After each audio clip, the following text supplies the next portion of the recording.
everyone. இந்த வீடியோல நம்ம MTMன்ற கான்செப்ட் பத்தி பார்க்க போறோம். அதாவது mark to market.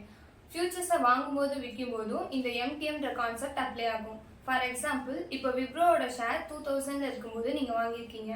Market lot size 500. அதோட ஷேர் பிரைஸ் வந்து இப்போ 2200 இன்க்ரீஸ் ஆயிருக்குன்னா அந்த 200ம் மார்க்கெட்டோட லாட் சைஸையும் மல்டிபிள் பண்ணா 1 lakh கிடைக்கும். இது வந்து ப்ராஃபிட்னு சொல்லுவோம். அந்த ப்ராஃபிட் வந்து நோஷனல் ப்ராஃபிட் அப்படின்னு சொல்லுவாங்க. அதே மாதிரி இப்போ மார்க்கெட்டோட ஷேர் பிரைஸ் வந்து ஃபால் ஆயிருக்கு.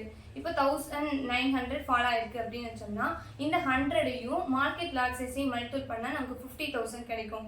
இந்த 50,000 நோஷனல் லாஸ் அப்படின்னு சொல்லுவாங்க. லாஸ் வந்துச்சுன்னா நீங்க வந்து பே பண்ணணும். ப்ராஃபிட் வந்துச்சுன்னா அவங்க உங்களுக்கு பே பண்ணுவாங்க. இது வந்து டெய்லி பேசிஸ்ல நடக்கும். இந்த செட்டில்மெண்ட் வந்து எக்ஸ்பிரி டேட் அப்பவும் இல்ல கான்ட்ராக்ட் க்ளோஸ் ஆகும்போது நடக்கும்.